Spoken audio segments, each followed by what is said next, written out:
Hello mga ka-journey, kumusta ang araw nyo ngayon? So ang pag-uusapan natin ngayon, meron pala tayong viewers na nagtanong, ihi or dumi ang lumalabas dito kay Marites. So bago ko yan sasagutin, ipapakilala ko sa inyo si Marites. Kung bakit Marites ang tawag ko sa kanya, kasi ang bilis niyang mag-aalburuto pag binigyan ko siya ng pagkain na ayaw niya. Kakantayan. Kakantayan agad-agad ng prrt, put. Kakain ako ng marami or yung magasi na pagkain, ay yan, magsasabog agad-agad yan ng mga balita. Kaya Marites ang tawag ko sa kanya. Sasagutin na natin ang tanong ng ating viewers. So, nagtanong siya sa akin kung ano ba ang lumalabas dyan.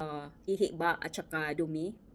So, ang stoma pala, base lang sa alam ko, meron siyang ileostomy, orostomy, colostomy. Itong sa akin, colostomy ito. Yung bitoka natin, di ba, meron siyang large intestine at saka small intestine. Yung meron sa akin, yun yung large, kaya medyo malaki siya. Kumbaga, ang pinakadulo na bituka natin, kumbaga yung connecting na sa puwet natin, yun yung tinatawag na colostomy. So, yan ang meron ako. Kumbaga, parang ano lang siya, parang kalsada lang na binigyan ng ibang shortcut. Itong dito sa puwitan ko, wala na siya, dekorasyon na lang siya. So, nandito, dinala, idinitor dito sa tiyan ko. Iyan ang colostomy. So in short, wala siyang kaalaman sa ihi kasi yung ihi doon pa din sa pinaka-original na labasan. Pure solid lang ang lumalabas dito kay Marites. Yun ang expertise niya. At saka, yung utot. Yan ang pinaka-expertise ni Marites. Kain tayo mga ka-journey. Oats lang. Naging routine ko na din itong pagkain na oats ko pagdating sa gabi. Kasi pag araw, pag nasa trabaho ako, kailangan yung pagkain ko ay more siya on carbs para hindi mag-aalboroto si Marites. So pagdating ng gabi, kailangan kong kumain ng oats para si Marites, bahala mag-alboroto si Marites at magsasabog ng mga balita. Happy na ako doon kaysa magsasabog siya ng balita doon sa trabaho ko. Kain tayo guys, anong hapunan nyo? Oats? Target ang ulam ko. Kagigising lang ni Marites. Bundat, punong-puno. Good morning everyone. Kagigising lang ang lola nyo.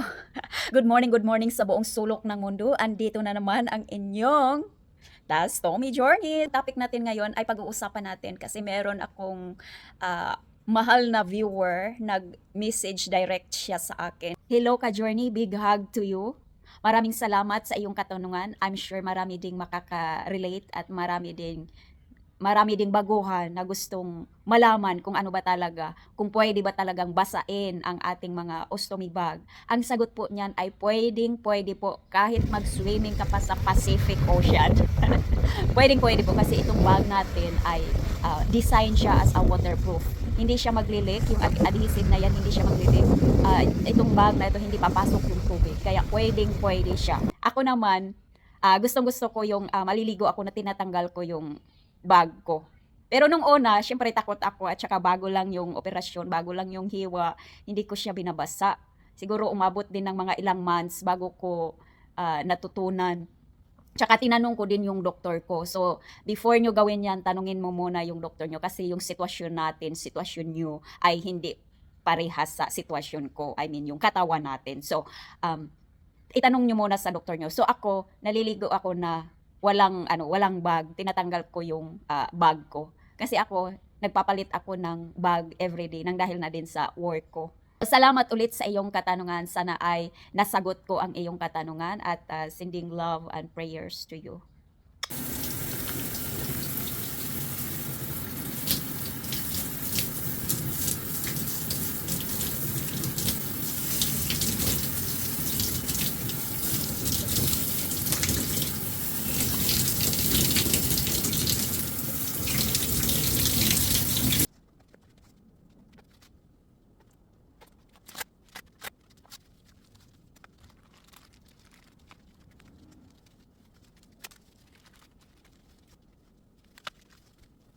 So, kailangan palagi kong nililinis yung bathroom ko kasi minsan hindi ko maiwasan na habang naliligo ako, nagsasabog ng mga balita. Maling balita si Marites. Kami lang mga may ostomaid ang nakaka-relate dito. Kasi naliligo ako na walang bag, tinatanggal ko yung bag ko. So dito ako nagtatanggal ng mga naiiwan ng mga adhesive at kung ano-ano. So yung tab ko ay minsan nandyan yung mga adhesive, mga pandikit. So kailangan ko talaga siyang kuskusin. I-disinfect na din. Paalaala ulit, itong mga sinasabi ko dito ay base ito sa experience ko. Kung meron man kayong gustong baguhin sa mga, kunyari sa mga dieta nyo or sa mga gamutan nyo or ano-ano man dyan, very important na itanong nyo pa din yan sa doktor nyo. Kasi sa sinasabi ko, yung katawan mo at yung katawan ko ay magkaiba po.